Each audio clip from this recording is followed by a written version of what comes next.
Hello, welcome to the second night of this special presentation, Evidence for Divine Creation.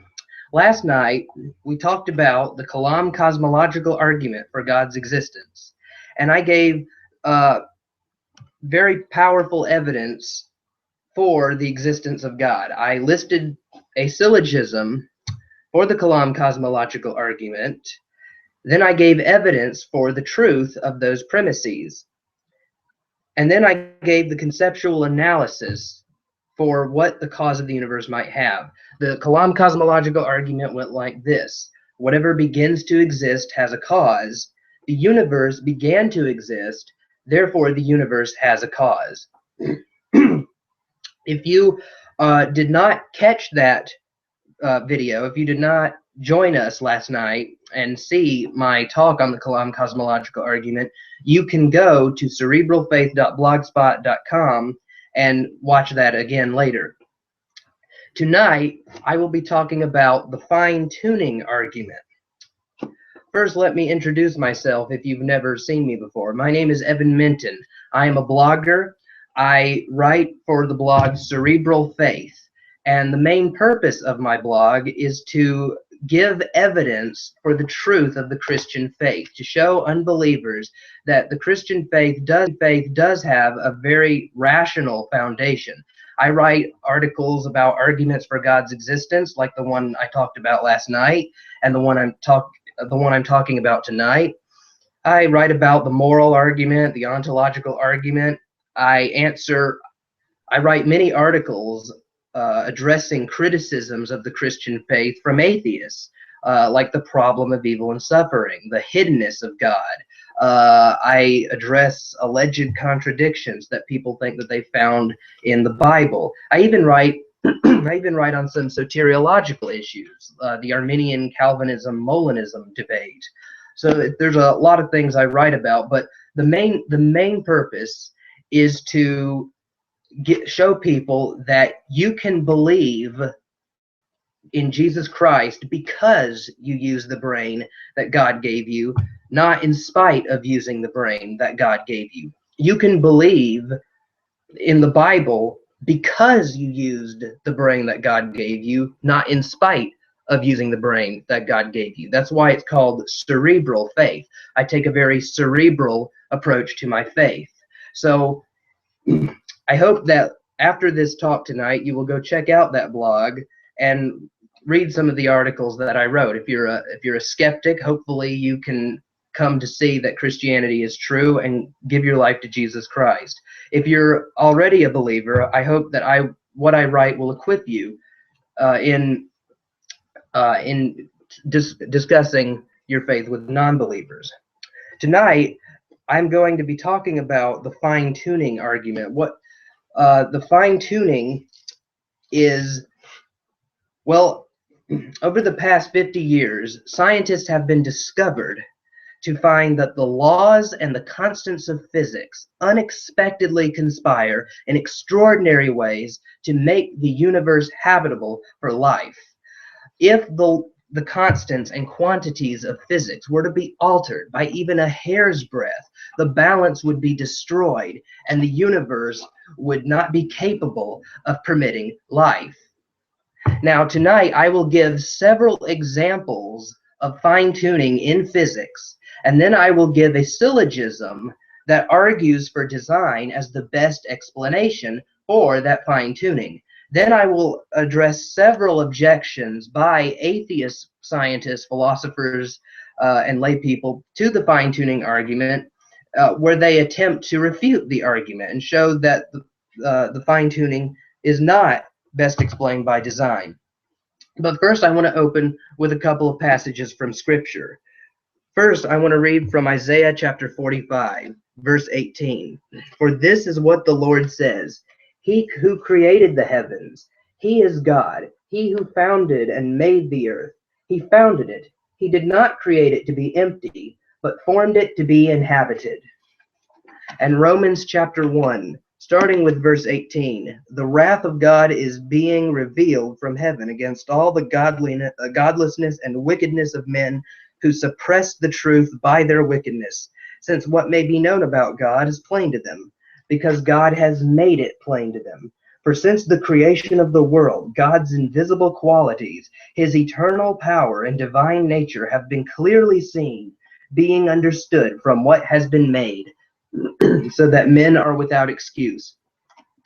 Isaiah 45:18 says explicitly that God created the heavens to be inhabited, not to be a waste place. And Romans chapter 1 says that the existence of God can be inferred from everything in the material universe, everything that has been made. And the evidence for God's fingerprints in nature is so strong, says the Apostle Paul, that men are without excuse in not acknowledging his existence. Now, Paul wrote Romans 1 before science really got off the ground. And even back then, he said that men are without excuse in not acknowledging their creator.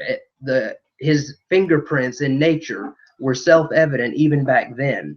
But thanks to the last 50 years, or even the last 100 years of scientific discovery, general revelation has gotten 100 times stronger than it was in the first century. And the fine-tuning of the laws of physics is one of those places in nature where God's handiwork is seen. And I hope that by the time I'm done tonight, you will agree. Now, what are some of these constants and quantities of physics that have to be so exquisitely fine-tuned in order for the universe to permit life? One of these is the ratio of the number of electrons relative to the number of protons in the universe. If the number of electrons relative to the number of protons were off by a little bit, electromagnetism would dominate gravity, preventing the formation of galaxies, stars, and planets. If there were either too many electrons, electromagnetism would dominate gravity, preventing the formation of galaxies, stars, and planets. If there were too many protons, the electromagnetic forces would overpower the gravitational forces and prevent galaxies, stars, and planets from ever forming. So either too many electrons or too many protons in the universe, and you don't get celestial bodies. That is obviously bad for life, because in order for any kind of creatures of any kind to evolve somewhere in the cosmos, they have to have a home to live on. Now, scientists have been stunned to discover just how improbable it is that we would have the just right ratio of electrons to protons. The odds that we would have the just right number of electrons to protons are 1 part in 10 to the 37th power, 1 chance in 10 to the 37th power. Now, that is such an extremely large number that it is very hard to fathom.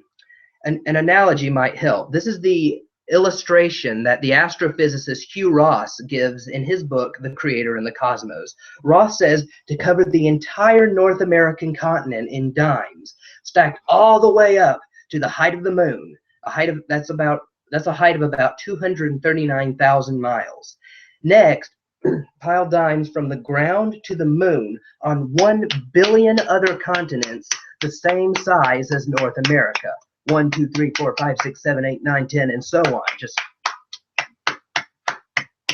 Just keep doing that until you've got 1 billion continents, the width of North America, covered in dimes. Next, paint 1 dime red and mix it in to the billions of piles of dimes. Blindfold a friend and ask him to pick out 1 dime. The odds that he will pick the red dime are 1 chance in 10 to the 37th power, the same odds that we would have the just right ratio of electrons to protons. Now, if your friend did just so happen to get the red dime by chance alone, what would your conclusion be? That he got the red dime by chance? No. 1 billion continents worth of North American dimes, 1 billion continents covered in silver dimes, and out of all of those dimes, he just happens to get the single red dime, you would accuse your friend of cheating. You would accuse him of taking his blindfold off at some point and actively searching for the dime until he got it. Now, keep in mind that this is only one of the parameters that is required for life to exist. There are about 30 different parameters that have to be just right in order for life to exist. 30 universal parameters, that is. I'm not going to get into all of those, so don't worry. I'm only going to get into a handful of them because I think a very powerful case can be made from just about 7 or 8. Another parameter that has to be just right is, not only do we have to have the just right number of electrons to protons, but the electron mass to the proton mass, their size relative to one another, that has to be just right. If the ratio of electron to proton mass were a little bit off, if either the electron were slightly larger than protons, or protons slightly larger than what they are, then chemical bonding would be insufficient for life chemistry. No life chemistry, no life. Now, what are the odds that the ratio of electron to proton mass would be just right? Again, 1 chance in 10 to the 37th power. Cover 1 billion continents the same size of North America, stacked all the way up to the height of the moon, a height of about 239,000 miles. 1 billion continents the size of North America. Paint 1 dime red, mix it into the billions of piles of dimes, and ask a blindfolded friend to pick out 1 dime. The same odds that he would get the red dime are the same odds that the ratio, that the electron mass to the proton mass would be just right for life. Now, if you were gullible enough to believe that your blindfolded friend got the red dime by chance the first time around in millions and millions and millions of monstrous piles of dimes, would you be so gullible as to believe that he got it 2 times in a row by chance? Or would you conclude, all right, I'll grant I may have been gullible enough to believe that you got it by chance the first time around, but you're not fooling me this time. You got it twice in a row. You definitely intentionally looked for that. That is incredible. Also, the strong nuclear force has to be finely tuned in order for life to exist. What is the strong nuclear force? The strong nuclear force is that force of physics that binds together protons and neutrons inside the nucleus of every atom. The strong nuclear force is the force of physics that binds together protons and neutrons inside the center of every atom. Just knowing that alone shows you how important this constant is for the existence of life, since everything is made out of atoms. My body is made out of atoms. The computer I'm using right now is made of atoms. This chair I'm sitting in is made of atoms. Everything I'm looking at is made of atoms. So if the strong nuclear force is a little wacky, you could just imagine how devastating that would be for life. But what specifically would go wrong if the strong nuclear force were off by a little bit? Well, if the strong nuclear force were slightly weaker than what it is, then its capacity to bind together protons and neutrons inside the nucleus of atoms would be greatly diminished. And in that case, it wouldn't be strong enough to fuse the protons and neutrons together inside atomic nuclei. As a result of that, the only element that would exist in the universe is hydrogen, because the hydrogen atom has only 1 proton and no neutrons in its nucleus. And by the way, it also has only 1 electron orbiting the nucleus. If the strong nuclear force were slightly weaker, it wouldn't be strong enough to bind together the protons and neutrons inside the atomic nuclei. And so the entire universe would be filled with nothing but single protoned atoms. You wouldn't have You wouldn't have carbon because the carbon atom has 6 protons and 6 neutrons in its nucleus. You wouldn't have nitrogen or phosphorus. You wouldn't have you wouldn't have anything. You would just have a universe that's 100% hydrogen. Obviously, no life can exist in a universe that consists of nothing but hydrogen. Now, if the strong nuclear force were slightly stronger, then protons and neutrons would have such an affinity for one another that not one would remain alone, but they would find themselves attached to many other protons and neutrons. And in such a universe, we would have only heavy elements. There would be no hydrogen at all, because if the strong nuclear force is slightly stronger, the force would be so efficient at binding together protons and neutrons that it would just be impossible for protons to remain by themselves and not find themselves attached to anything else. So this is also bad for life, because life chemistry is impossible without hydrogen, but it's also impossible if hydrogen is the only element. If the strong nuclear force is too strong, you have no hydrogen. If the strong nuclear force is too weak, you have only hydrogen. Either scenario is bad for life. Now, the odds that the strong nuclear force would be finely tuned by chance alone is 1 chance in 10 to the 30th power. That's the number 1 followed by 30 zeros. That's a lot of zeros. In fact, it's only 7 less than the other 2 constants or quantities rather that I talked about.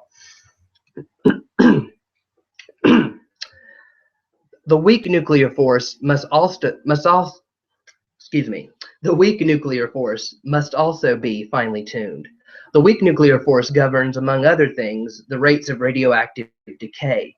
If it were any stronger than what scientists observe, then matter in the universe would be quickly converted into heavy elements. But if it were weaker than what they observe, then the matter in the universe would remain in the form of just the lightest elements. Either way, the elements essential for life chemistry, such as carbon, oxygen, nitrogen, and phosphorus, either would not exist at all, or would exist in amounts far too small for all of the life essential chemicals to be built. Further, unless the weak nuclear force were delicately balanced, those life essential elements that are produced only in the cores of supergiant stars would never escape. What that means is that supernova explosions would become impossible. How finely tuned is the weak nuclear force? 1 part in 10 to the 100th power. That's the number 1 followed by 100 zeros. Now, I showed you just how improbable 1 in 10 to the 37 was. That was 37 zeros. You know, you cover 1 billion continents, the size of North America, stacked all the way up to the height of about the moon. 1 billion continents. You paint 1 dime red and mix it into the billions of piles of dimes, and the odds that your blindfolded friend would get the 1 dime, that was 1 in 10 to the 37. Well, this is 3 times as improbable as that. This is 100 zeros after the number 1. The force of gravity must also be finely tuned. Everybody's familiar with gravity. It's the reason why I'm not floating around in this room right now, and why I don't have to chase my yogurt all over the place. If the force of gravity were slightly stronger than what it is, stars would be too hot and would burn too rapidly and too unevenly for life chemistry. That's bad, because in order for life to exist, a planet has to orbit a star that is both stable and long burning. But if the force of gravity were any weaker than what physicists observe, then stars would never become hot enough to ignite nuclear fusion. Thus, many of the elements needed for life chemistry would never form, because a lot of the elements that are essential for life, they're essentially cooked inside of the furnaces of stars. And if the force of gravity were slightly weaker, the stars would be too cool for this fusion of the elements to take place inside of them. It'd be like having your oven turned down too low. You wouldn't be able to cook your food, and therefore you wouldn't be able to eat dinner. Well, if the gravity were too weak, the stars would not be hot enough to ignite nuclear fusion, so you wouldn't get a lot of these elements that life requires. But that's only what would happen if gravity were slightly stronger or slightly weaker, just tweaked by a minute amount. If it were slightly stronger, the stars would burn way too hot and rapidly for life to exist. But if gravity were slightly weaker, the stars wouldn't be hot enough for nuclear burning to occur. But if gravity were significantly stronger or significantly weaker, the effects on life are even more devastating. If gravity were significantly stronger, then as the universe expanded from its Big Bang beginning, galaxy stars and planets would not form.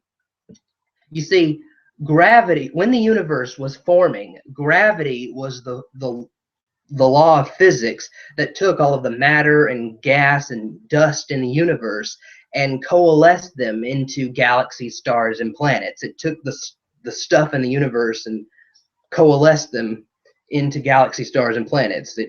It formed galaxies, and then stars formed, stars erupted, and then the material erupted from those stars. Gravity took that stuff together and glued it all together and did it to make the celestial bodies. But if gravity were significantly stronger, it wouldn't take the stuff in the universe and condense them into galaxy stars and planets. Instead, it would take everything and condense them into black holes and neutron stars. And in black holes and neutron stars, gravity is so intense that atoms are impossible, molecules are impossible, and clearly life is impossible. After all, if everything is made of atoms, humans, animals, everything. If inside of black holes and neutron stars, the gravity is so strong that even teeny tiny atoms are crushed under their own weight, then clearly no physical life could exist. But that's what would happen if gravity were significantly stronger. You would have a universe that consists of nothing but black holes and neutron stars. Now, if gravity were significantly weaker, then it would not be strong enough to condense everything into any celestial bodies at all. Instead, the universe would expand so rapidly that everything would just fly apart, and you would have no celestial bodies formed. That's obviously bad, because in order for life to exist, life of any kind, you need a home for life to live on. So obviously gravity has to be fine-tuned so that we can either have a universe completely filled with black holes and neutron stars, and not so strong that we have those effects. We have black holes and neutron stars, or ordinary stars that burn too rapidly for life to evolve, or not so weak that nuclear burning is impossible, or that everything flies apart. Now, what are the odds that gravity should be finely tuned? One chance in 10 to the 36th power. Gravity must be fine-tuned to 1 part in 10 to the 36th power. That's 36 zeros after the number 1. Again, this number is so huge that it is hard to visualize. Lee Strobel, in his book, The Case for a Creator, and in the film of the same name, he gives this analogy. Lee says to imagine a ruler that stretches from one end of the universe to another, to the other. One end, we have the ruler starting from here at one end of the universe and ending over here at the other end of the universe. That's about 14 billion light years wide. And the ruler is divided up into 1-inch increments. In order for life to exist, in order for gravity to be life permitting, it has to fall on only 1 inch on the ruler. 1 inch out of 14 billion light years worth of inches. 1 inch compared to 14 billion light years worth of inches. What would happen if you were to move the inch just over 1 inch, if you remove gravity 1 inch, catastrophic consequences like the ones I just talked about. It is statistically impossible that out of 14 billion light years worth of inches on that universe-wide ruler, that gravity just happened to fall on that 1 inch, the 1 inch conducive to life. The force of electromagnetism must also be finely tuned. If electromagnetism were slightly stronger, chemical bonding would be disrupted. Elements more massive than boron would be unstable to fission. If electromagnetism were slightly weaker, chemical bonding would be insufficient for life chemistry. Electromagnetism must be fine-tuned to 1 part in 10 to the 40th power. The expansion rate of the universe also must be just right for life to exist. If the universe expanded too rapidly, then gravity would not have the opportunity to collect gas and matter and dust and condense them into galaxies, stars, and planets. And in such a universe, life would never be possible. The universe would be forever nothing but dispersed gas and matter and dust. But if the universe expanded too slowly, then gravity would work at such an efficient level that it would pull all of the matter in the universe and backwards, and the universe would collapse in on itself. Why? Because in physics, the gravitational pull of 2 massive bodies attract one another. And the larger these bodies are relative to one another and the closer they are together, the more powerfully they will attract. And when the universe is young and hence small, the bits and pieces of matter will be close together, and therefore gravity will act as a powerful brake to slow down the cosmic expansion. And it did during the first few million years of the universe's existence. But as the universe gets older and older, the surface gets bigger and bigger, and as a result of that, the matter in the universe gradually grows farther and farther apart. And so the gravitational attraction between the different pieces of matter grows weaker and weaker. The closer two massive bodies are to one another, the more powerfully they attract. The farther apart they are, the less powerfully they attract. So as the universe gets older and older, the surface gets bigger and bigger, all of the matter in the universe grows farther and farther apart, and gravity becomes less efficient at pulling this stuff together. But so if the universe expanded too rapidly, no galaxies, no stars, no planets. The universe expanded too slowly, it would have collapsed in on itself in a hot fireball. And obviously, neither of those circumstances are conducive to life. If you don't have galaxies, stars, or planets, you're not going to be able to have life, because life's not going to, no creature's going to have any home to live on.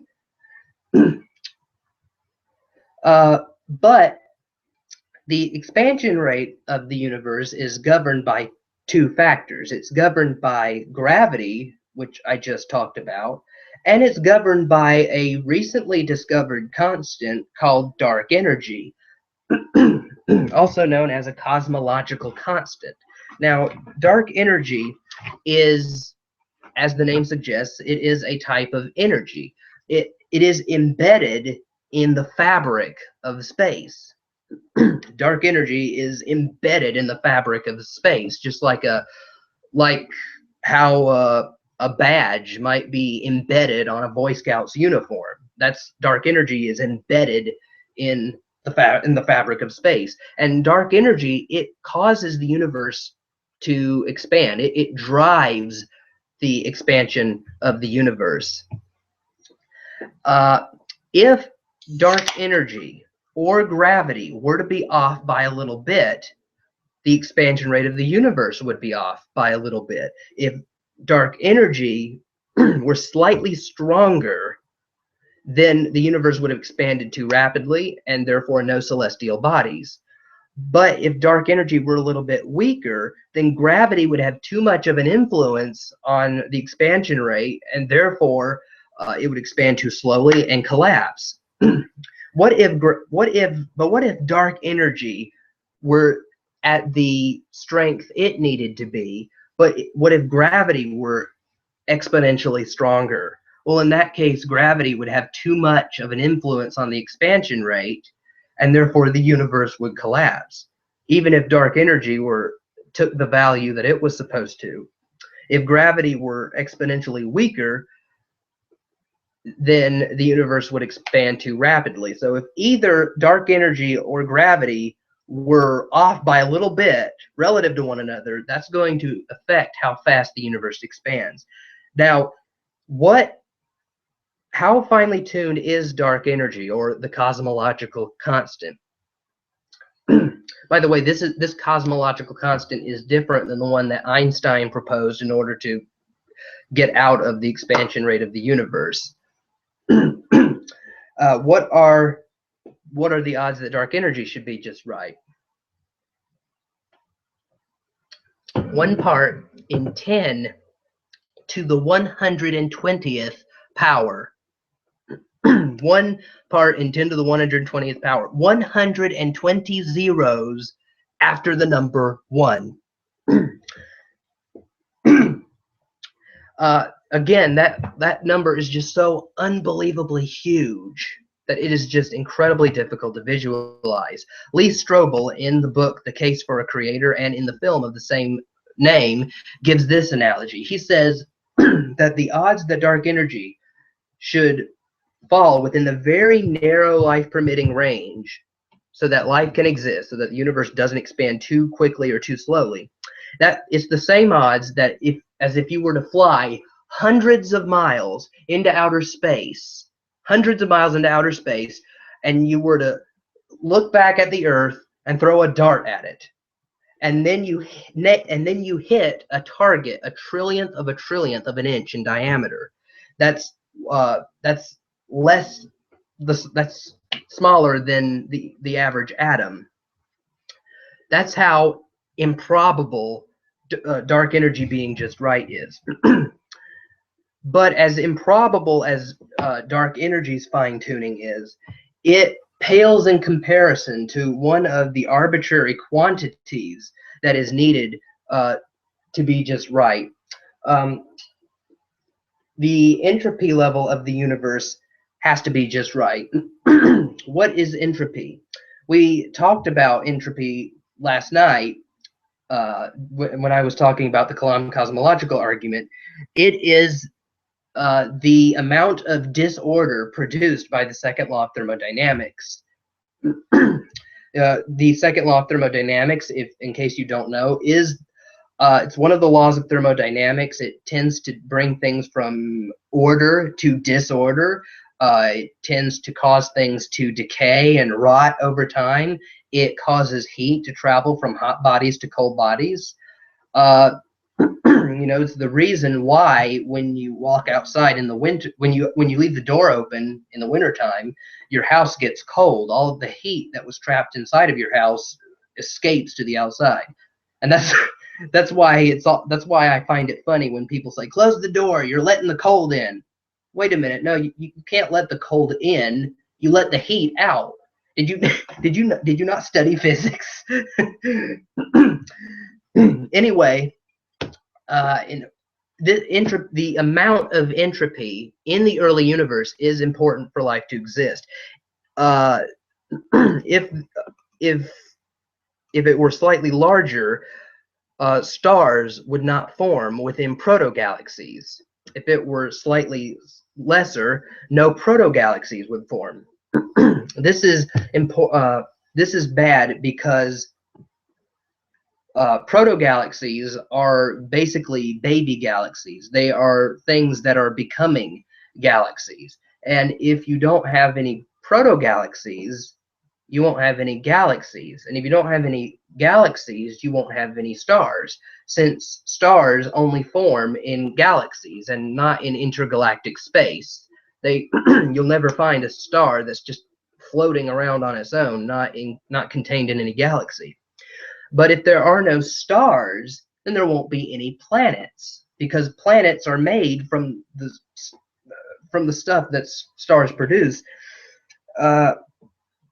But that's what would happen if there was too much entropy in the early universe. Too little entropy in the universe you would also not have the celestial bodies needed for life to exist.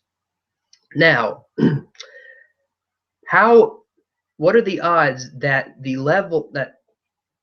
low entropy should obtain in the early universe? 1 part in 10 to the power of 10 to the power of 123. 1 part in 10 to the power of 10 to the power of 123. This is a huge number. If you want to get an idea of just how improbable this is, here's an analogy. Here's an illustration I came up with.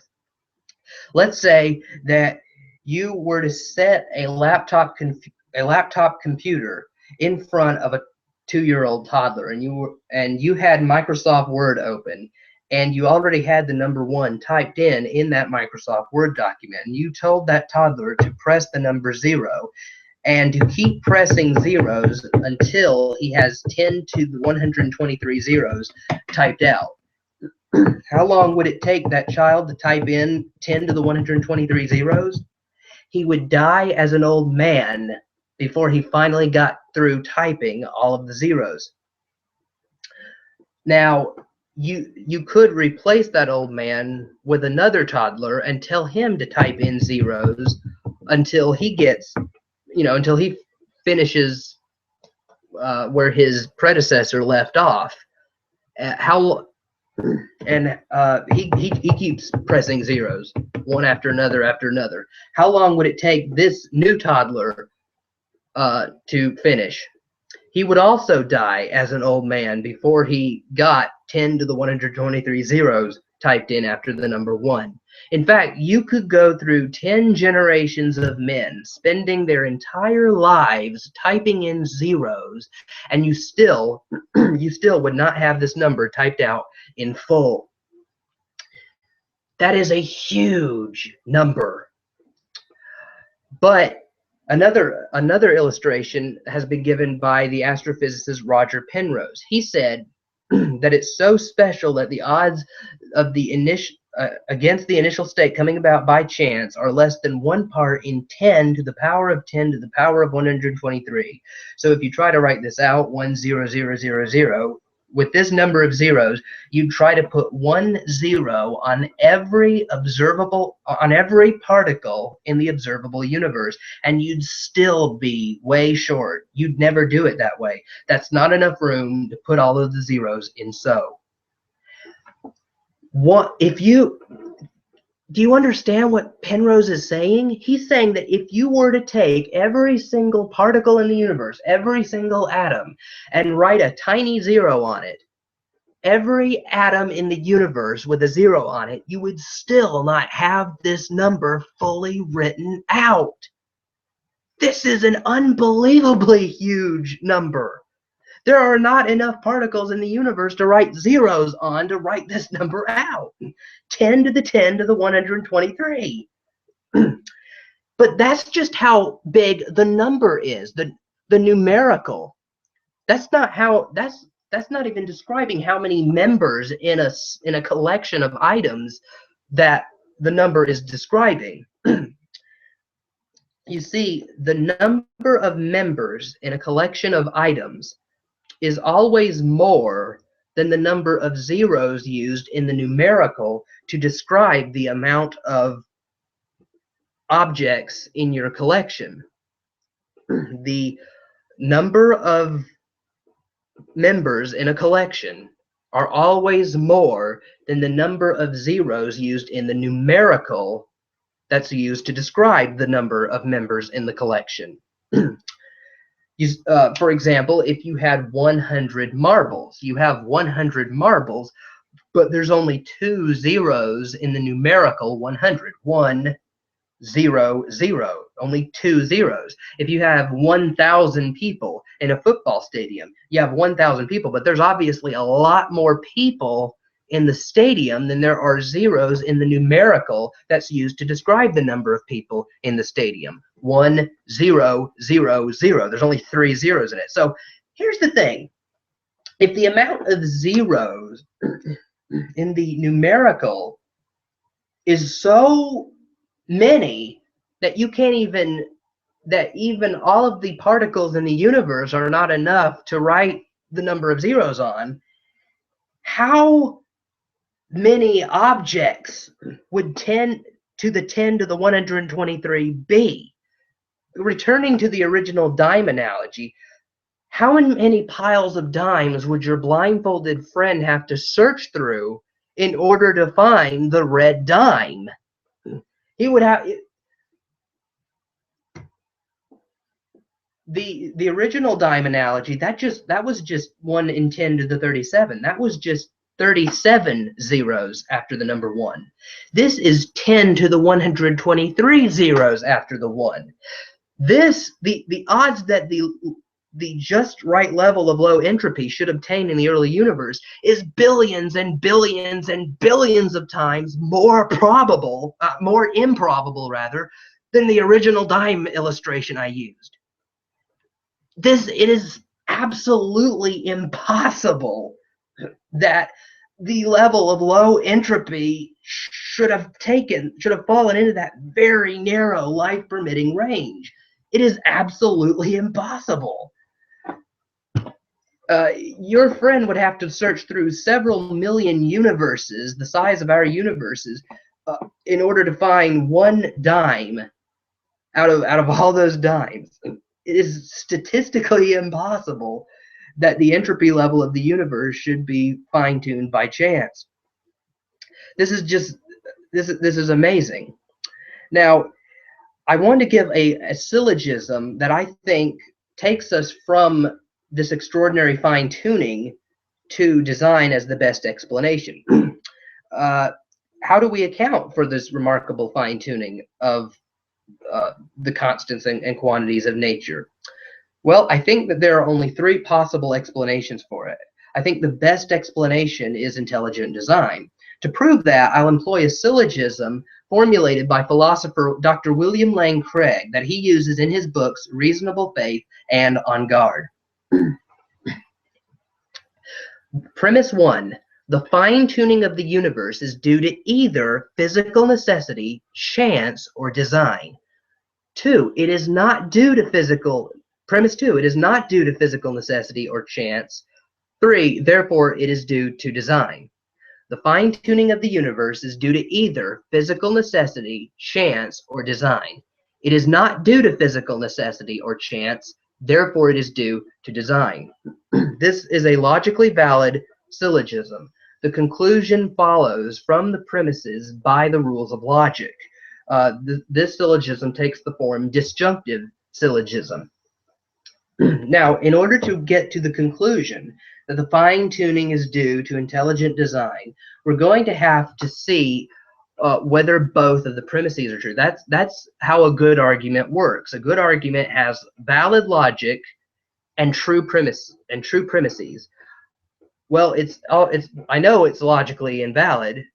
I mean, I know it's logically valid. So, are the premises true or are they false? Well, let's look at them. The first premise seems indisputable. All it is just a list of possible explanations for how you can account for the fine-tuning. If the skeptic can come up with another example, he's welcome to add it to the list, and then we'll consider it when we come to premise 2. But I can only think of 3 possible explanations for why the universe is finely tuned, why the constants and quantities have fallen into the very narrow life-permitting range. And of these options are physical necessity, chance, and design. So the first premise, I think, is true. It seems indisputable to me because all it is just a list of possible explanations. How can you object to a list of explanations? A skeptic might object that the list is incomplete, but hey, if he can think of a 4th alternative, again, add it to the list, and we'll just reword the syllogism to include that explanation. But in all the debates on fine-tuning that I've ever heard of that's ever taken place, these 3 are the only ones that are ever put forth. So the first premise True. So let's move on to the second premise. Is it true? The second premise says that the fine-tuning is not due to physical necessity or chance. Now, what is physical necessity? Physical necessity is the alternative that the laws of physics, the constants and the quantities, have to be the way that they are, so that there was no chance or little chance of the universe's not being life permitting. On the face of it, though, this alternative seems extraordinarily implausible. It requires us to believe that a life prohibiting universe is virtually physically impossible. But surely it does seem possible that the universe would not be life permitting.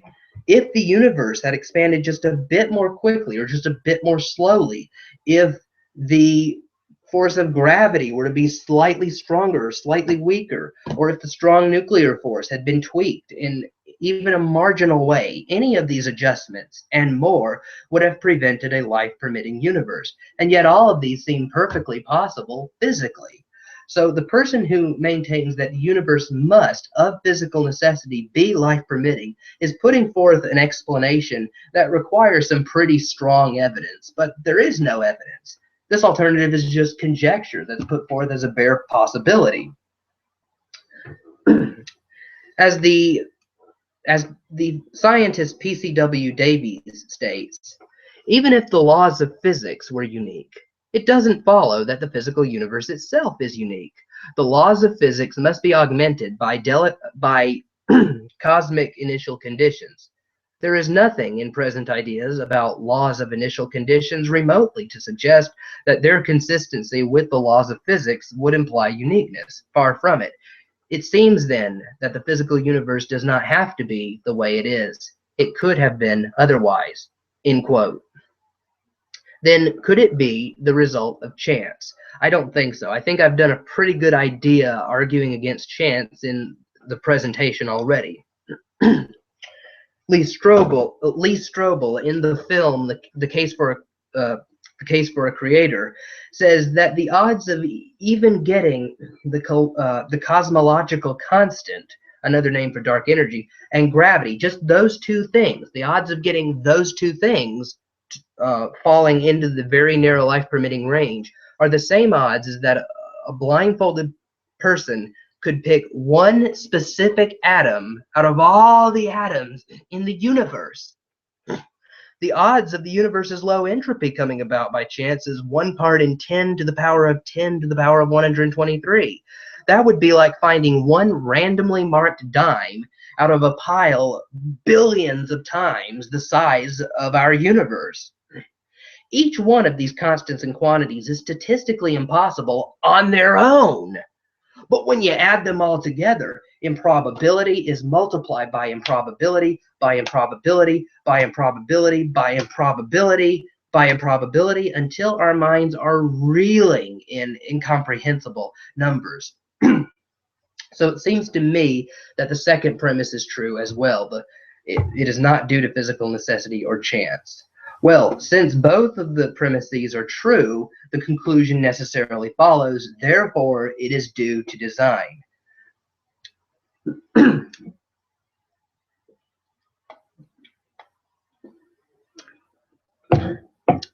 Now, I would like to take a look at some objections to the argument given by atheists. Atheists are not just going to lie down and become theists.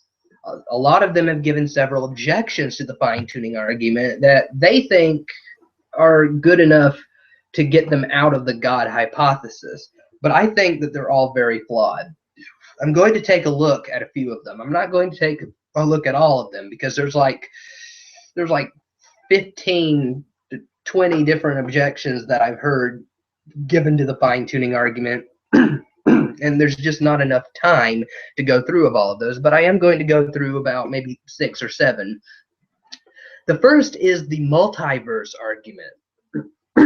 Now, atheist scientists would agree with me that you would have to be a few fries short of a Happy Meal to believe that even the entropy level of the universe could have fallen into the very narrow life-permitting range by chance.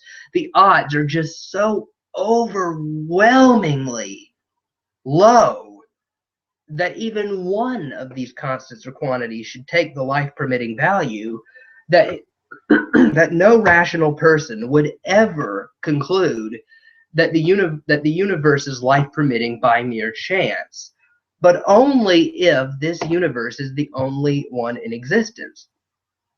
They will argue that if our universe is merely one part in a much wider multiverse or world ensemble, then the odds of the universe's being life-permitting increase. If you can't get 2 6s in one throw of the dice, then you just roll the dice multiple times until you finally get 2 6s. So they say there's an infinite number of universes out there. And so, given that there are an infinite number of universes, the odds that at least one of them will have all the different constants and quantities fall into the life-permitting range, it's bound to exist. And since only life-permitting universes can have observers in them, we shouldn't be surprised to see that the universe is life-permitting, because we're in that one universe out of the infinite number of universes that just so happen to take the life-permitting values. So, this, they say, refutes the fine-tuning argument. It refutes the second premise, that is not due to chance. Is this a good objection to the fine-tuning argument? Does this allow us to conclude that the fine-tuning of the universe is due to chance? I don't think so, for several reasons. Number one, there is absolutely no evidence that a world ensemble even exists. No one knows if there are any other universes at all, much less an infinite number of universes. There is no evidence whatsoever that any universe other than our own exists. There's no scientific evidence that any other universes exist. You can't see these other universes. You can't touch them. You can't taste them. You can't smell them. You can't hear them. You can't detect their existence with sonar or radiation, or you can't detect them in any way. They're completely intangible to us if they exist at all. So if the atheist wants me to not believe that God is the best explanation for the multiverse, he's going to need to cough up some good evidence that a world ensemble exists. Because I don't know about you, but I really hate blind faith. I think blind faith is for superstitious people. If I'm going to believe something, I want evidence for it. I'm amazed that atheists who pride themselves on being champions of science and reason would have such an irrational thing as blind faith. Namely, blind faith in the existence of an infinite number of universes.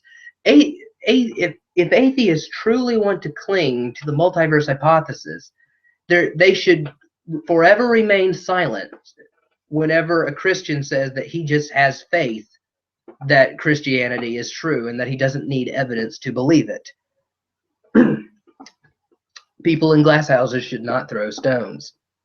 Secondly, I would agree that the multiverse, if it exists, it would be able to explain the fine-tuning by chance. It could indeed. In fact, it could be used to explain anything and everything. One of the issues I take with the multiverse is that it has too much explanatory scope. If you were playing a poker game with someone and they got a royal flush 7 times in a row, what would you conclude? That he got a royal flush by chance 7 times in a row? No, you would conclude that he was cheating. But what if he said, well, I know it looks like I've designed the game so that every time I deal, I get a royal flush. But you've got to understand, you've got to remember that this universe is only one in an infinite number of universes. There's an infinite number of poker games going on. So the chances are that in one of those universes, I'm bound to get a royal flush 7 times in a row. Would you honestly accept that answer? Of course not. You'd look at him funny and say, you think I'm an idiot, don't you? You are clearly cheating.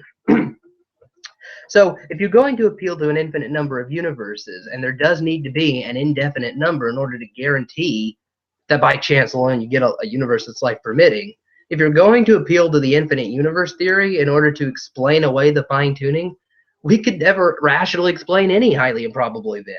I mean, you could explain the existence of every single article on my blog, Cerebral Faith, by appealing to the multiverse.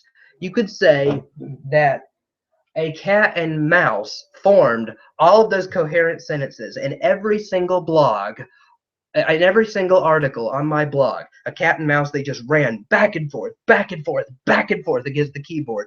And by chance alone, their little paws just so happened to pound the just right keys to make intelligible words. You could, now, even though it is extremely improbable that a cat and mouse running back and forth should form even one paragraph, much less all of the articles on the blog, nevertheless, you could rationally affirm that by appealing to the multiverse. Because if there's an infinite number of universes, there's an infinite number of cats chasing mice across computer keyboards. And so in at least one of those universes, their paws are bound to hit the right combination of keys to write all of the articles on Cerebral Faith. I mean, it's bound to happen. But if someone came up to you and said, you know, I'm not going to believe that Evan Minton wrote all of those articles unless you can prove that there's no multiverse. I think that a cat and mouse did it because, I mean, you know, we live in this infinite multiverse. It's bound to happen somewhere. I mean, you would probably be concerned for his mental health. I mean, you could explain the existence of a Boeing 747 by appealing to the multiverse, of which there is no evidence. You could say that a tornado struck a junkyard and tossed a bunch of mechanical parts together and in the just right locations, in the just right places, at the just right time, and just so happened to form a fully functional Boeing 747. Well, because there are an infinite number of universes, there were an infinite number of tornadoes in an infinite number of junkyards, tossing an infinite number of parts together, and so there's bound to be a Boeing 747 formed in that way, in at least one. So this just, you know, how do you know that this universe isn't that universe? How do you know that this universe isn't that one universe where when you see a Boeing 747 that formed by a tornado? We could assume that just about every electronic at your local Radio Shack was formed by chance, because in an infinite multiverse, it's bound to happen somewhere. I mean, I could go on and on and on with examples like this. Could you imagine if someone used this reasoning in a court of law? Can you imagine a lawyer standing before a judge and saying, you know, Your Honor, I know it is highly, highly, highly, highly improbable that my defendant's fingerprints should appear on that weapon by chance alone. But Your Honor, that we're only one part in a much wider multiverse. You've got to understand that there are an infinite number of murder weapons in existence in each of those universes. So the chances are, in one of those universes, chemicals are bound to form to match my defendant's fingerprint. How do you know that this universe isn't that universe? Do you think that any judge would buy that explanation? I don't think so. Here's the thing. If no one appeals to the multiverse to explain any of these things, no one would dream in a million years of appealing to the multiverse to explain all of the articles on my blog, or a Boeing 747, or the electronics at your Radio Shack, or fingerprints on a murder weapon. They would never in a million years even think of appealing to the multiverse for any of these things. And yet, atheists appeal to this type of argument to try to explain the fine-tuning by chance. that smells very, very fishy to me. It reeks of desperation. It says, why in the world would they appeal to such a wild theory that has no evidence for it to explain the fine-tuning of the constants and quantities of physics when they wouldn't appeal to this to explain anything else? Well, I think the Apostle Paul gave a very good answer to this 2,000 years ago in Romans chapter 1, verse 18. People suppress the truth in their unrighteousness because what is may be known about God is plain to them because God has made it plain to them. God's invisible qualities are clearly seen, being understood from what has been made. From the proton to the neutron to the electron to gravity, God's fingerprints are evident. And the multiverse is a desperate, ad hoc explanation at trying to escape the conclusion of design. Finally, I think that design should be preferred over the multiverse because of a scientific principle called Occam's razor. I explained Occam's razor last night.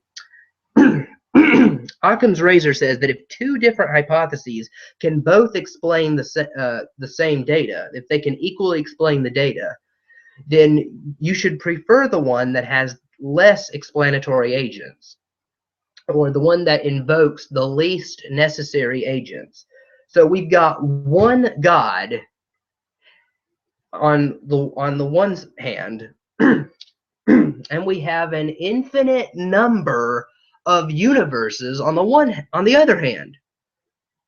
So which should we prefer? Occam's razor would suggest that we prefer one intelligent designer instead of the infinite number of unseen universes, because the multiverse hypothesis has far more explanatory agents, in fact an infinite number, than the design hypothesis does.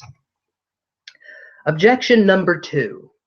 This is a God of the gaps argument. You remember I talked about God of the gaps last night. A God of the gaps explanation is when you invoke God when you don't know the explanation. You just appeal to God.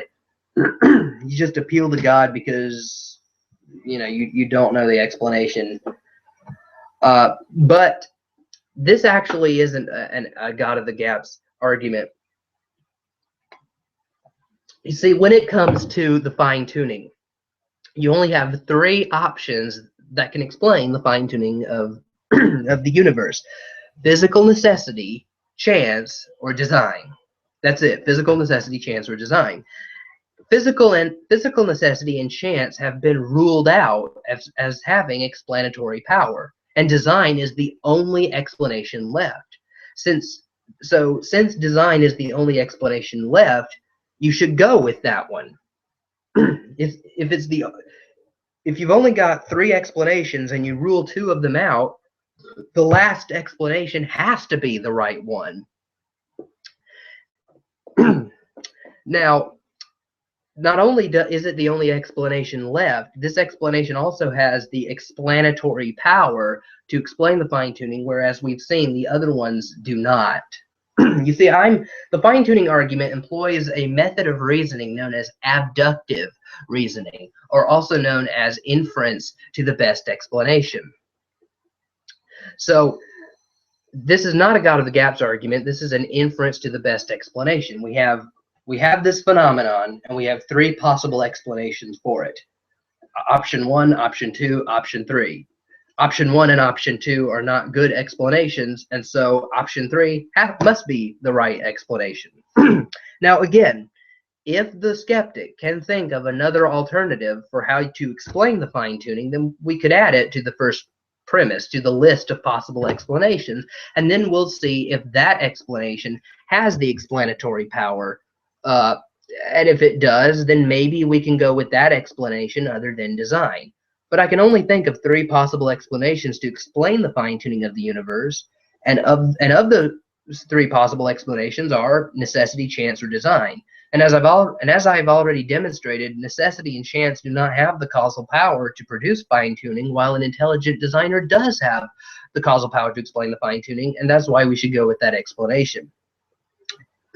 whatever it is you're talking about, if you have three possible explanations and you rule out option 1 and option 2, you are not using option 3 of the gaps reasoning.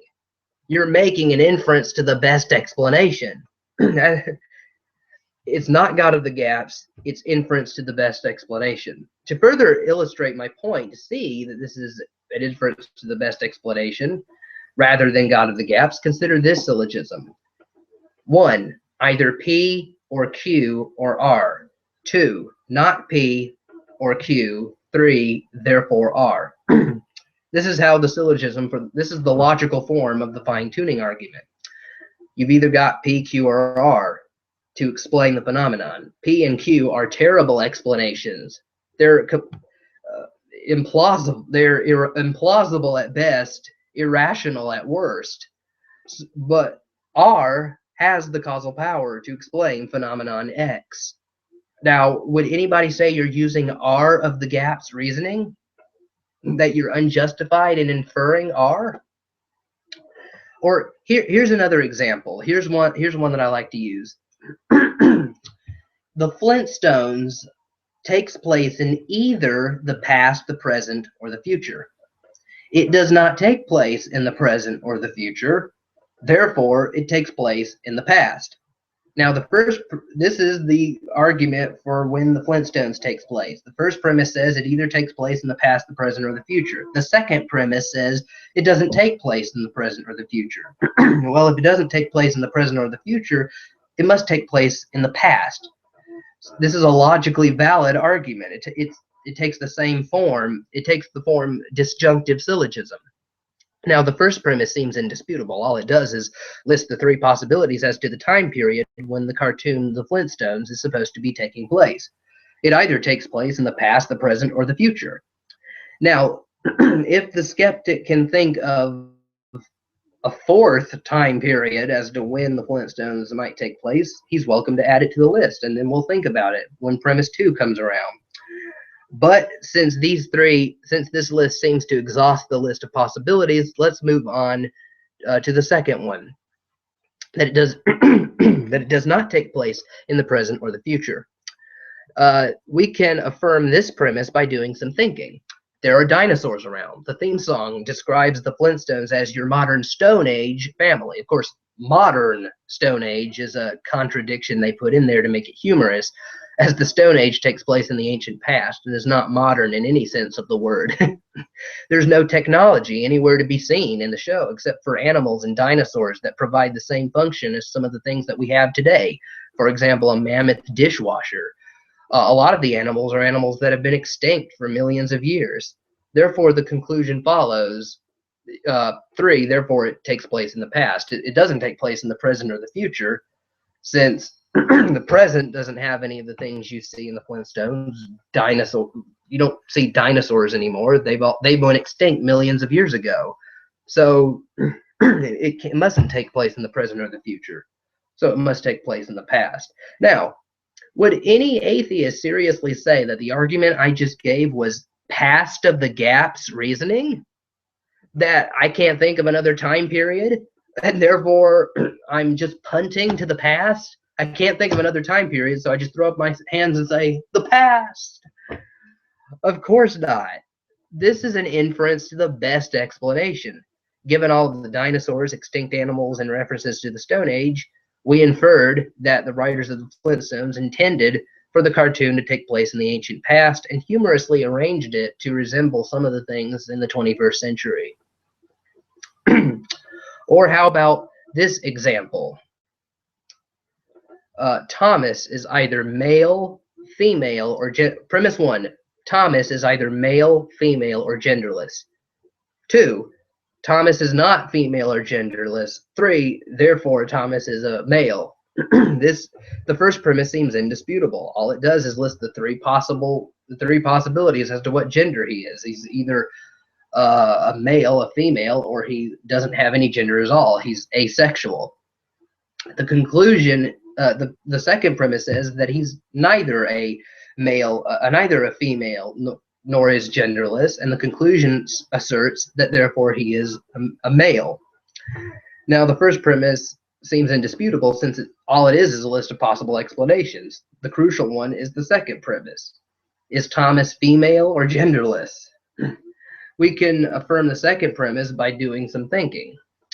Thomas has male genitalia. He has male chromosomes. He has a male-sounding voice. So obviously he's not a female, since a female doesn't have any of those things. And we don't even know of any genderless human beings. but if there were such a thing, it probably wouldn't have male chromosomes, male genitalia. So he must not be genderless either. The conclusion follows. So we can rule out female and genderless for this hypothetical Thomas's gender, and the conclusion follows. The only other option is male. Now, would an atheist say that this is male of the gaps reasoning, that we're merely inferring that he's a male because we can't think of another explanation and therefore are unjustified? I hope not. Now, here's the thing. If the Flintstones argument and the Thomas is a male argument are not logically fallacious, then neither is the fine-tuning argument fallacious, because the fine-tuning argument employs the exact same reasoning as these other two arguments. If the fine-tuning is logically fallacious, then so should these other ones be. But it seems clear to me that it is not. This is abductive. All three of these examples, the fine-tuning of the universe, the Flintstones argument, and the gender argument, they are all inferences to the best explanation. Objection number 3. What if future discoveries prove that you're wrong? Maybe some undiscovered principle will explain why the universe is fine-tuned for life. We should wait for that day to come. Give us time. Science will find the answer. This is not a refutation of the argument at all. In fact, it's merely a cop-out. This objection does nothing to explain the fine-tuning. Rather, all it does is bid us to wait for a non-theistic explanation to come along. The problem with this argument is that if it were carried out consistently, it would absolutely destroy science. You see, no matter how much evidence there is for the truth of a certain hypothesis, there's always the possibility, even if it's an extremely tiny possibility, that future discoveries will overthrow the current explanation. In fact, this has happened throughout history. Albert Einstein's theory of general relativity replaced Newtonian physics, and Newtonian physics replaced Aristotelian physics. But I don't recall reading in any history book that someone came to Isaac Newton and said, whoa, whoa, whoa, hey, Newton, you're coming to your conclusions too early. Maybe someday some guy named Albert Einstein will come up with a general relativity and prove that your gravitational theory is insufficient. Maybe we should wait for the future discoveries to come along and refute your current explanation. Newton would probably look at that guy funny and say, go home, you don't know how to science. The notion that we shouldn't come to a conclusion because future evidence could possibly undermine the current explanation would shut down science altogether. Because no matter how small, there's always a possibility that the current explanation might be overthrown by new data. So you could never come to any scientific conclusion, because there's always at least the tiniest possibility that scientists could be wrong. So science would be absolutely destroyed if this reasoning were carried out consistently. But can you imagine if this logic were carried out in a court of law? Judges would never be able to send anyone to prison.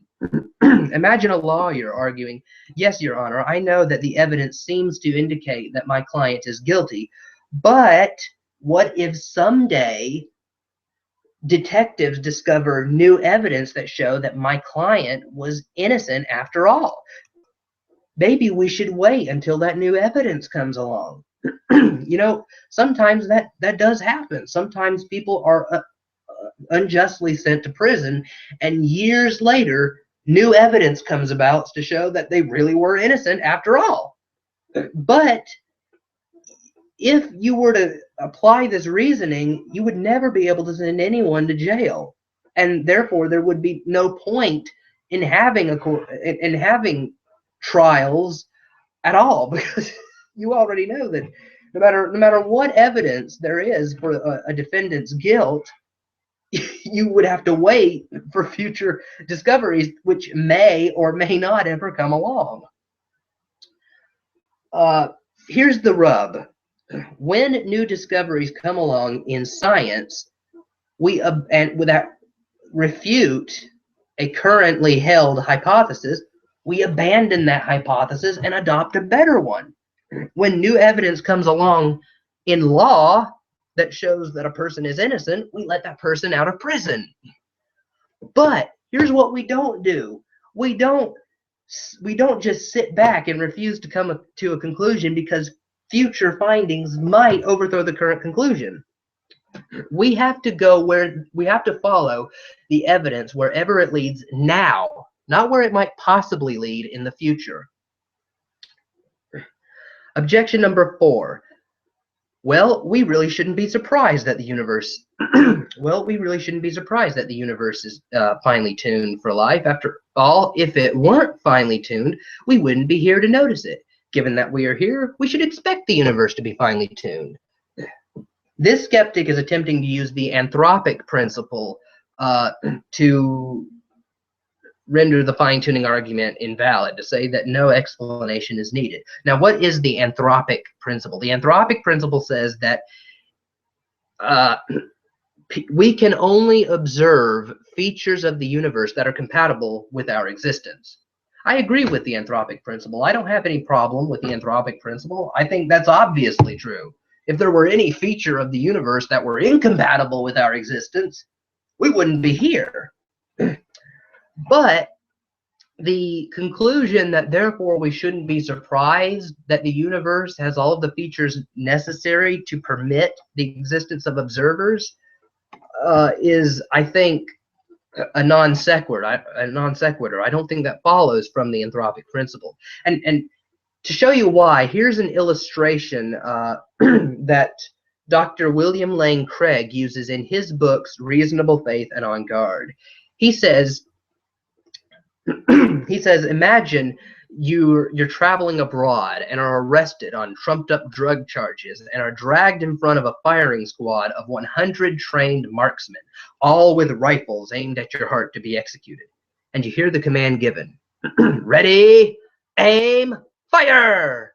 And you hear the deafening roar of the guns. But then you observe that you're still alive, that all of the 100 marksmen missed. Now, what would you conclude? Well, I guess I shouldn't be surprised that they all missed. After all, if they hadn't all missed, I wouldn't be here to be surprised about it. Given that I am here, I should expect them all to miss. Of course not. You would immediately suspect that they all missed on purpose, that the whole thing was a setup, engineered for some reason by some person. And in the same way, even you wouldn't be surprised that you don't observe that you're dead. You wouldn't be surprised that you don't observe that you're dead. In fact, if you were dead, you wouldn't exist to observe it.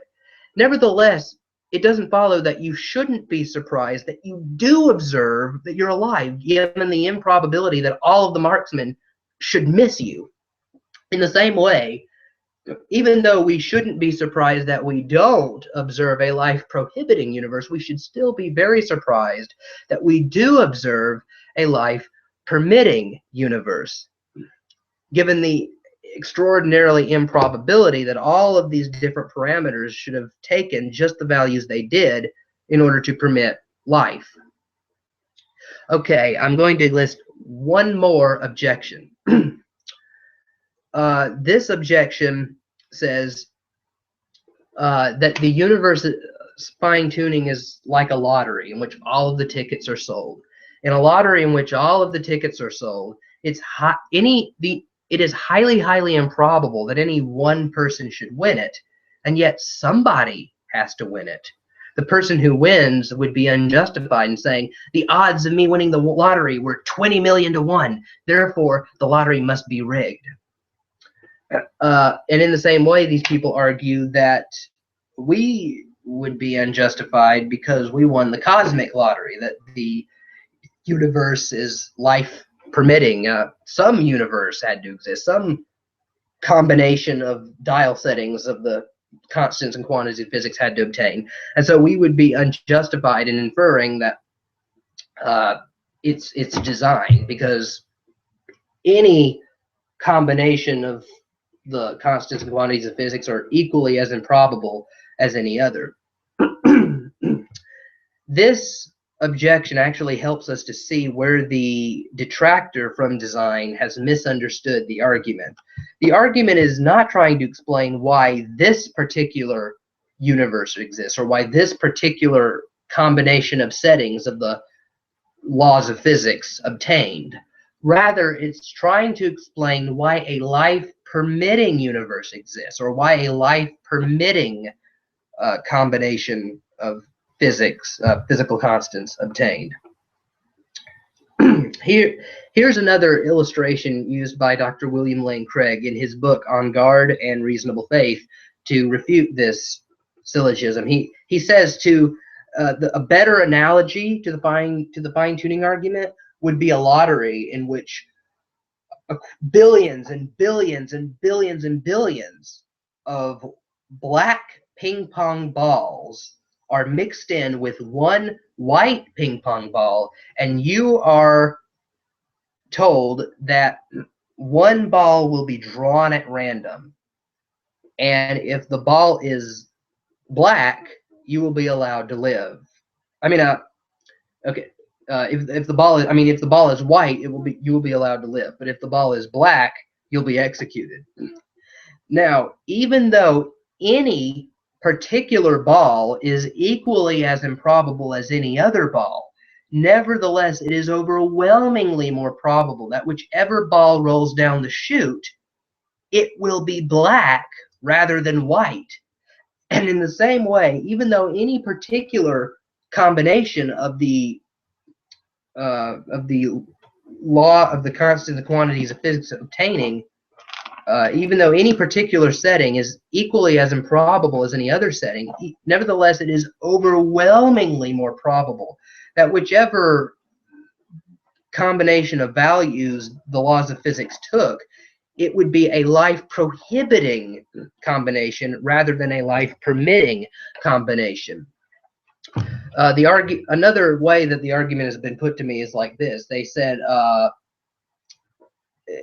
one atheist I was talking to on social media a few years ago said it would be like, a person picking one grain of sand out of the Sahara Desert, and then you concluding that he cheated and he got that grain of sand on purpose. Well, any grain of sand is equally as improbable as any other, and in the same way, any particular setting of values, any particular combination of values that the laws of physics could have taken is equally as improbable as any other.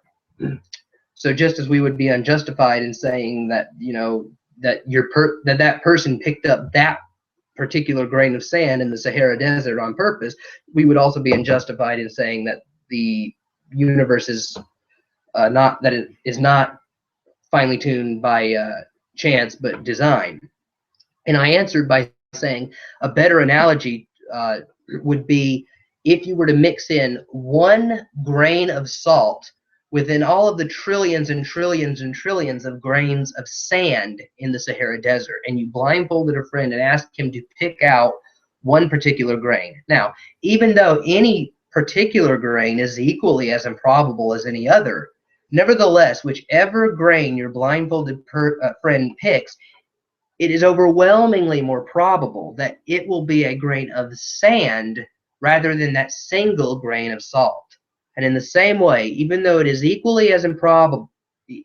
incredibly improbable that any particular combination of the constants and quantities of physics should obtain, nevertheless, it is overwhelmingly more probable that it will be a life prohibiting setting rather than a life permitting setting.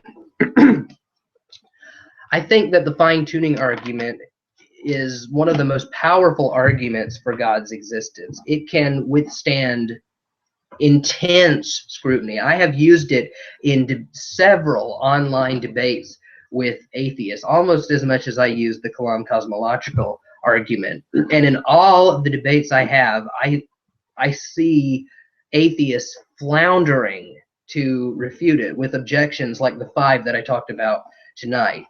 There are more objections that atheists give to the fine-tuning argument that I didn't have time to get into tonight.